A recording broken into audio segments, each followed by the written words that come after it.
How y'all doing out there again? Freddie calls the chicken back in.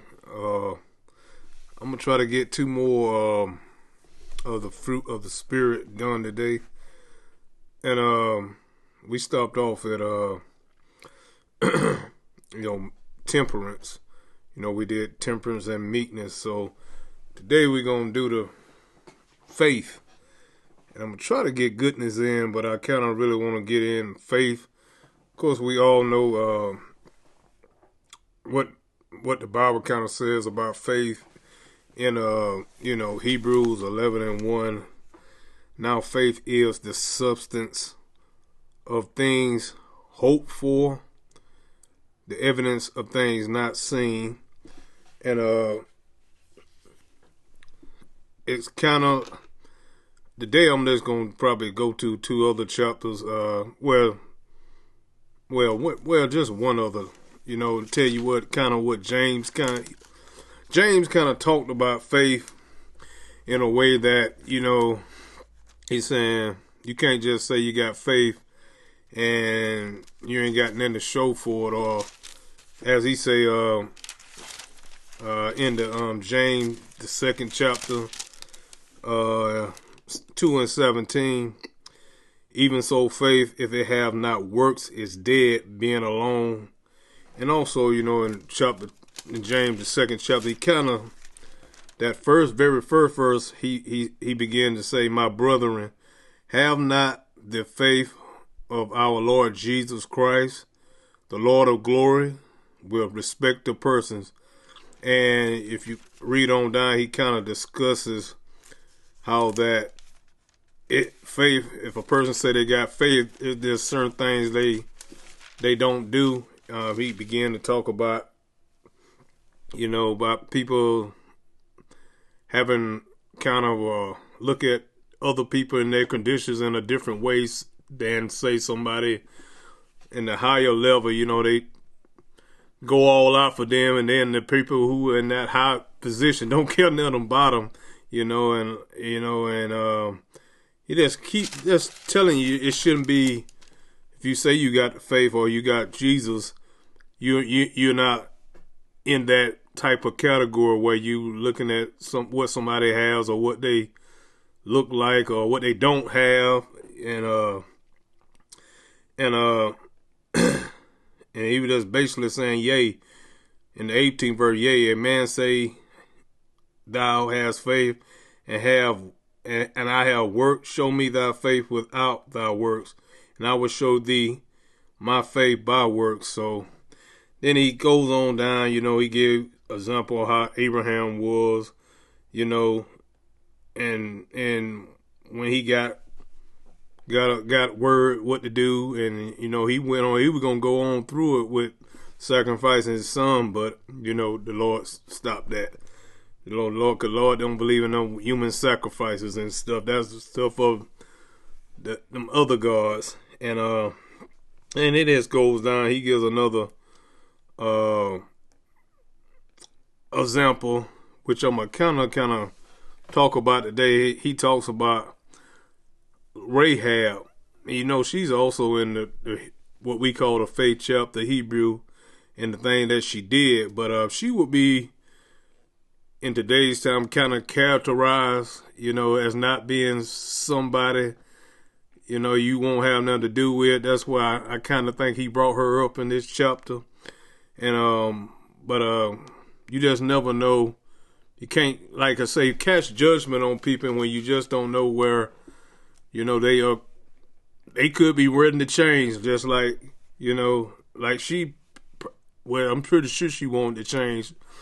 And also, she wanted to save herself and her family.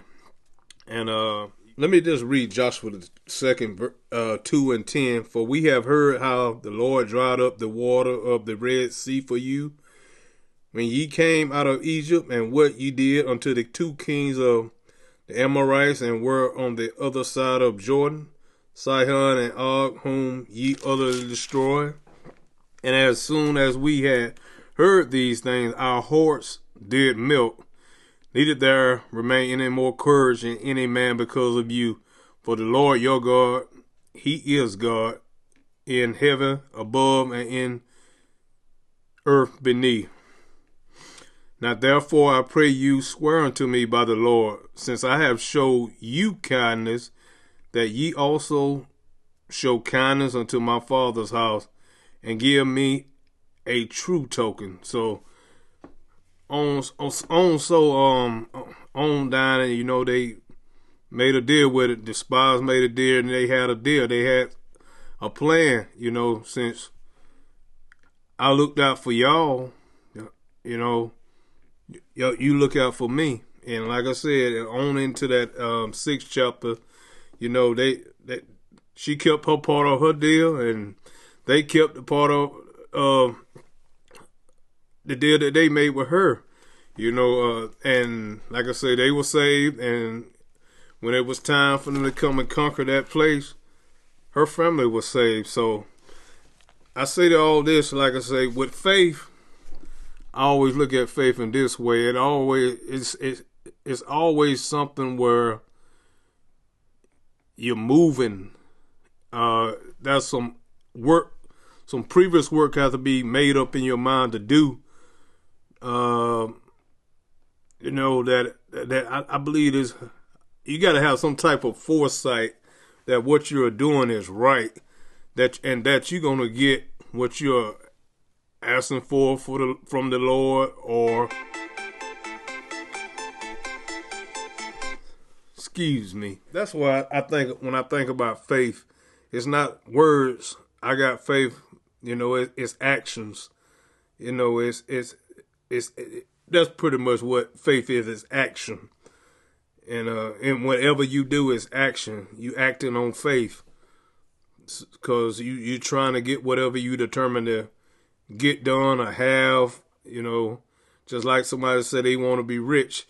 You can't just say can't just say I'm gonna be rich, without having worked and have faith enough. Whatever product or something that you trying to put out there, you got to have faith, and hopefully that people are going to buy it to make you rich. So faith involves work. It's not stagnant. It's work. It's just work. Put it that way. It's something on your part. It's not just something you can say. You got to put the work in.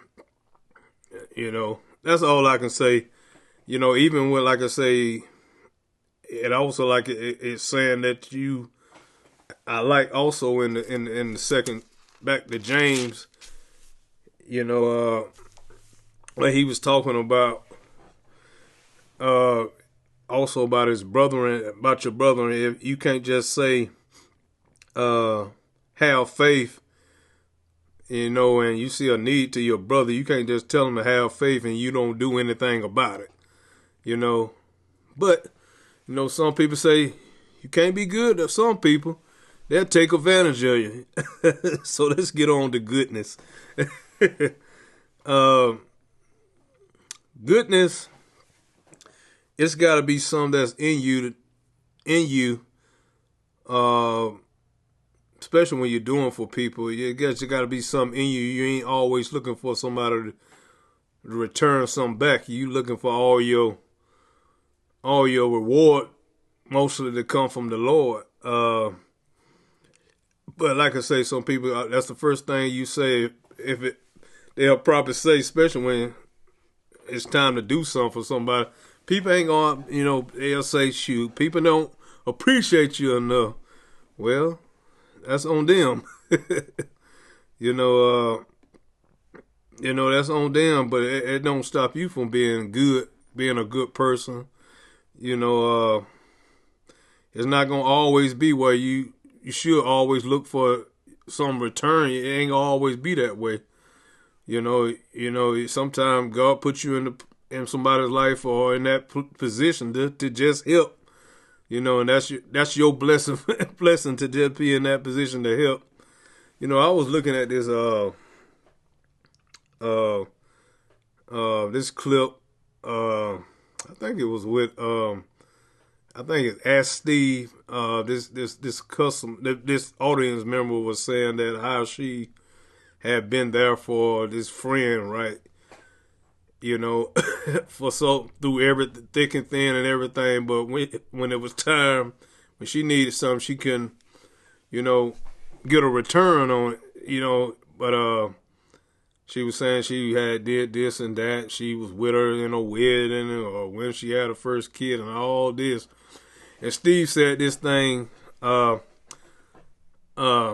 let me see, can I find that video? So I don't want to butcher it, but he was telling her sometimes. He said that you are a good person, but sometimes your loyalty, sometimes loyalty expires.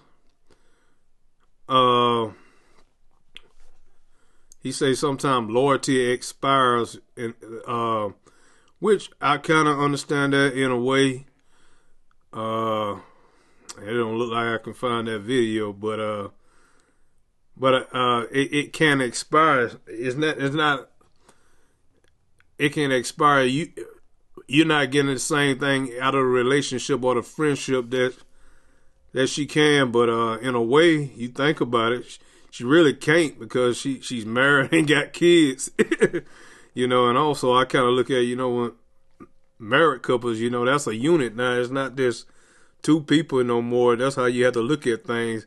That's a unit. It's not two. It's a unit now in God's eyes. So it's got to be in agreeing with on either side. They got to agree together. For, like I said, they got to make that work together. You know, they got to be both being agreeing on certain things. You know, he got to be agreeing on things. You know, they got to be agreeing, put it that way. Let me just leave it at that. They got to agree. I'm going to say this for the, like I say, marriage, that's one of the biggest things, really no big changes, you know, from the Old Testament to now. I remember Jesus' critics back then, they asked a question about the law, and then I remember it was a situation they asked him about the law. Can a man, something about, you know, about putting away your wife, and he was saying that, you know, how that Moses did put in about divorcement, but he only did that because of the hardness of their heart. But he said from the beginning it wasn't so. You know, for this cause a man shall leave his father and mother and shall cleave unto his wife, and they twain shall be one. So they are one. So she may just couldn't do or be there for her friend anymore because of the responsibility of being a wife and like I say, and a mother. So like I say, I know I'm gonna say this. I hope that if they watch it, but if they watch it, it don't get offended. But I'm gonna say this: me and my cousin, we run the same age, right? He been married, I think, going on 6 years now. But before we got married, we used to, you know, I used to sometimes go over there. You know, he had the clothes, so he shopped a little bit more than me, and we about the same size. You know, we used to normally go over there. You know, like I say, if he had some, hey, yeah, man, I take it. But since he had became married, right? I remember I came over there. He had said he had something for me, right? But I went over there, right? And you know, like old boy, he used to say, "Come on back, cuz." Then, but his wife was there, right? Now she was like, "Man, don't go back there." You know what I did? At first, of course, she eventually said I can go on back there, but until they agreed, because like I said, Reed, I stayed right in that front room. I didn't go back there because, like I said, I know how God is about marriage. Marriage, you know, I didn't, even though he said it, but she for a moment she didn't say it, so I waited till they agreed, cause I know that they are no more this, they are this in God's eyesight. You know, I don't want God to get me for nothing. You know, kind of remind me of that old,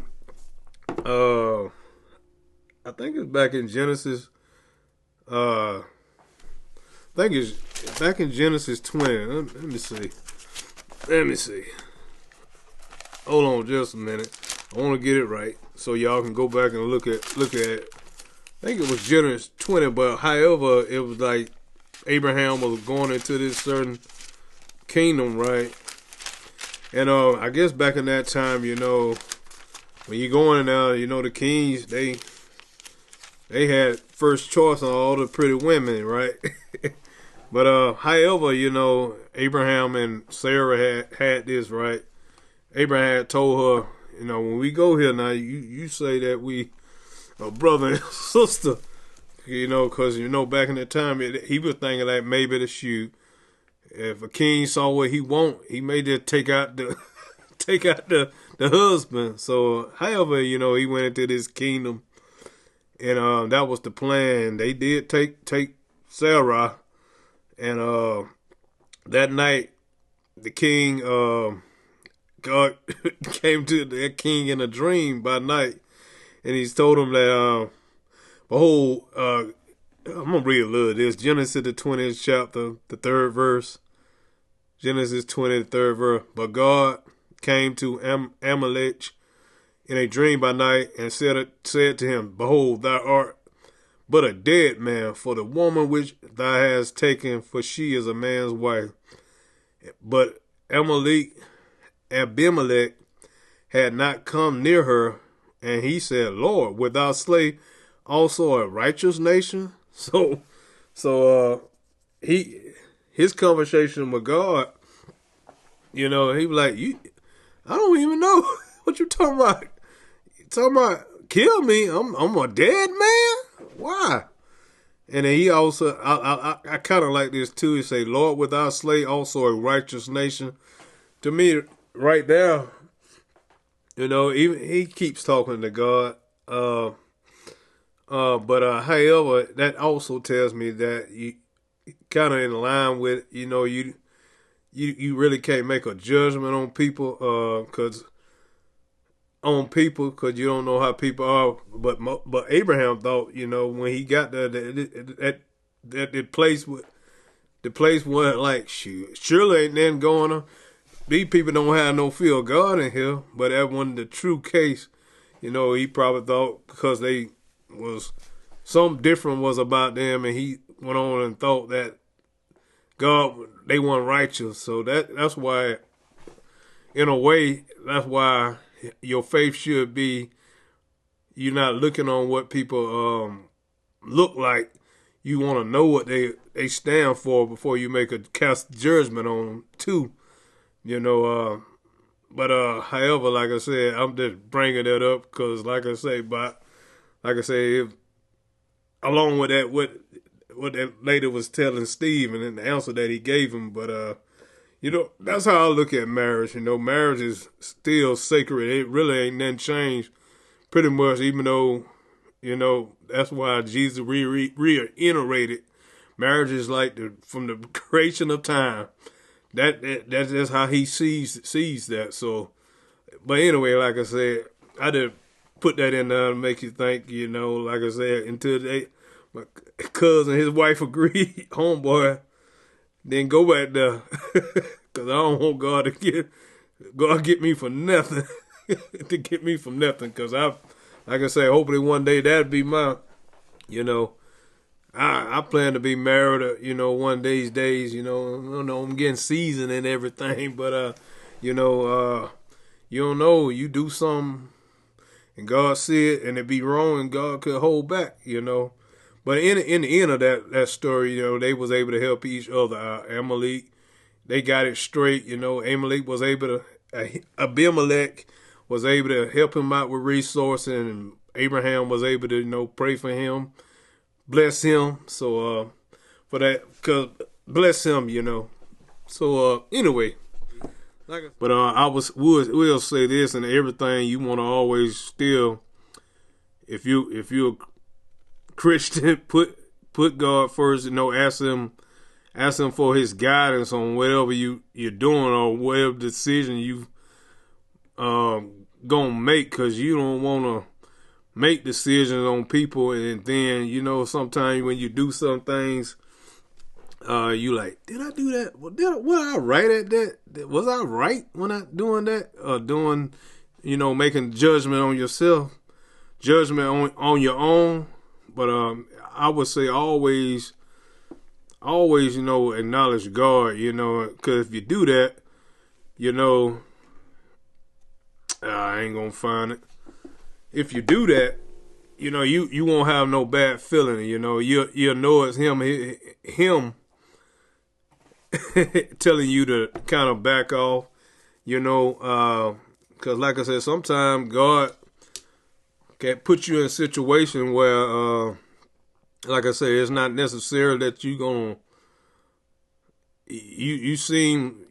feel like, man, like, why I'm in this situation. Sometimes God has put you in situation that's to be so he can bless you from just being obedient and doing the right thing, doing what, it's good to be good, good to be a good person, but if you ever feel like you've been taken advantage of or something in that manner, but I always stay still, acknowledge him and let him, direct your path on how to handle that versus sometimes we do things on our own and we mess up. And like I said, you had it thought in the back of me, did I do that right? And it'll start making you feel bad. But if you acknowledge God, he'll make things very clear. Or if you need to disconnect from whoever, family or friend, or just step back a little bit, he'll let you know, and you won't have that feeling that I ain't did something wrong. So, but like I said, being goodness and being that's nothing wrong with that. That's part of the fruit of the spirit. So, I hope I kind of explained them these two, cause like I say, with faith, my main thing is faith is always like, you can't have faith without added work. It's not just something you say you got. It's going to have evidence of work in it. It's going to have work going that way and work ending it with work or something like that. I hope I made sense on that. Because like I say, everybody who got blessings in the Bible, they always put effort into like going to Jesus for healings and everything. They always put effort first. And he always said, according to your faith be it done unto you. So them coming to him, believing that they're going to receive their healings, most of the time it was something that they needed and only he could provide. That's what got them their healing, got them delivered and things to that nature. So that's when you think about faith, always think about it in that manner. It's not something you just say or it's nothing like you just say you got. It's gonna produce something. Like I said, if you want to be rich, you gotta put some effort in it. Just that's not gonna be rich sitting. Just say I'm rich, and it's gonna be rich. It takes involvement. It takes effort on your end to be rich, or to change any situation. And like I say, with goodness, like I say, there's no wrong with being a good-hearted person, but like I say, if you ever say, like I say, just acknowledge God in whatever you do. Especially if you, like I said, you think you've been taken advantage of or anything, get a clear answer from the Lord before you make decisions. The one thing about God don't have but one thing in mind. It's only one thing you can really give him, or thing that he wants on the daily. He wants you, of course, all of you, but he also needs you to be an example to other people who ain't sold out to him. That's the one single thing that he wants.